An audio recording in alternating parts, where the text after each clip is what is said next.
Tata Steel 2026 turnuvasının 9. turuyla karşınızdayım. Beyazlarda Nguyen, siyahlardaysa Yağız Kağan Erdoğmuş. Hazırsanız oyuna başlayalım.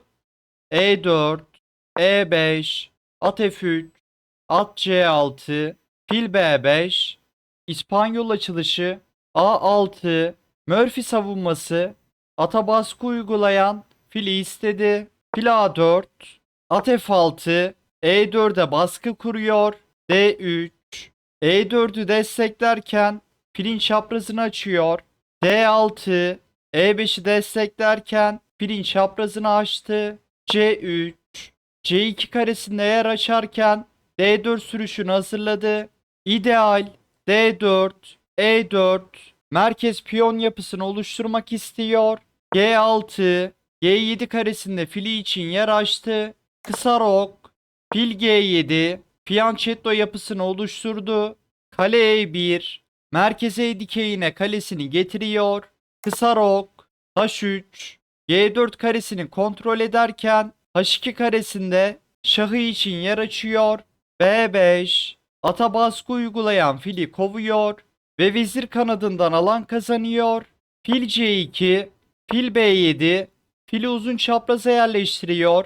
Fil E3, at B8, C piyonunun önünü açıyor.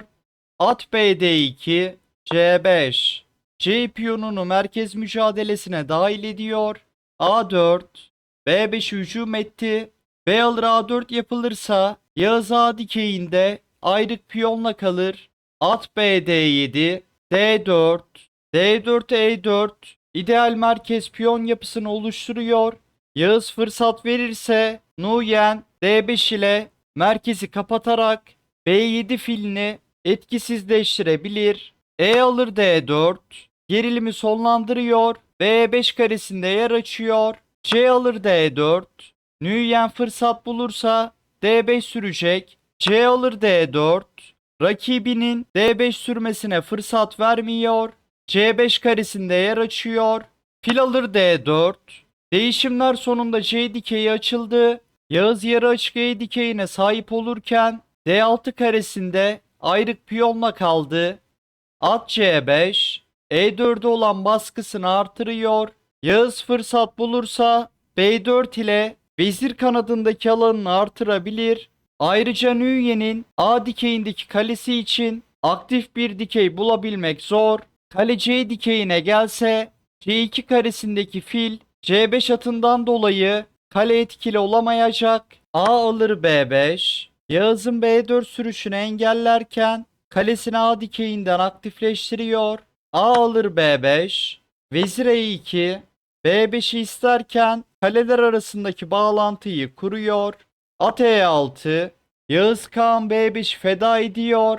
Bunun karşılığında fil çiftini almak istiyor. Vezir alır B5. Nguyen bir piyon öne geçti. At alır D4. Yağız fil çifti avantajını ele geçirdi ve vezire saldırdı. At alır D4. Kale B8. Açarak saldırı oluşturma tehdidiyle kalesini yarı açık B dikeyine getiriyor. Vezir D3. Rakibinin açarak saldırılarını engelliyor. At D7. Filin çaprazını açtı. At C5 ve E5'e bakış atıyor. At 2 B3. D4 atını destekliyor. Vezir B6. Kaleler arasındaki bağlantıyı kurarken D4 atına olan baskıyı artırıyor. Kale D1. D4 atının desteğini artırdığı gibi ileride D6'yı düşürmeyi hedefliyor. Kale FC8. Açık C dikeyinden kalesini aktifleştirdi. Vezir D2.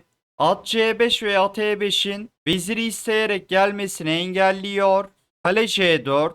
D4 atına baskıyı artırdı ve C8 karesinde diğer kalesi için yer açıyor. Yağız cesur bir karar vererek piyon feda etmişti. Fil çiftini aldı ve inisiyatifi tamamen ele geçirdi. Şimdi açık hatlardan baskıyı adım adım büyütüyor. At E2, atı baskıdan çıkardı. Kale BC8, açık C dikeyinde kalelerini çiftliyor. Fili istedi. At C3, Yağız bu konumda fil alır C3, B alır C3, Devamında kale alır C3 ile materyal dengesini sağlayabilir fakat inisiyatifi kaybederdi. Eşit bir oyun olurdu. Fil E5, at F6 karesine getirmek istiyor. Fil E5 getirdi. Artık at F6'ya geldiğinde filin çaprazını kapatmayacak. Vezir E2, at A5 ile kaleye saldırmak istiyor. Direkt at A5 gelseydi kale D4 temposunu verecekti. Kale B4, kale alır B3, fil alır B3, vezir alır B3 ile kaleye karşılık iki hafif alet almak istiyor. Kale A3, at F6, E4'e yükleniyor. Fil alır C3, B alır C3, kale alır C3 ile B3 atına olan baskıyı artırabilir. Vezir D2, C3 atını destekliyor. Fil A6, kale D1, ver fili, fil C4, Yağız B3 karesinden alet kazanmak istedi. Nguyen için bu konumda en doğrusu kale E8 oynayarak tempoyu kendi lehine çevirmekti. At A5, kale alır B2, C3 atını koruyan B2'yi alarak materyal dengesini sağladı. Hem ikinci yatayda hem de C dikeyinde can sıkıcı bir açmaz oluşturuyor ve Yağız rakibinin at A4 ile çatal atmasına müsaade ediyor. At A4, ver veziri, ver kaleyi, vezir B4, gel vezirleri değişelim. Kaleyi almaya fırsat yok. Vezir boşta kalır. At alır C4 yapılırsa fili aldı ve veziri destekliyor.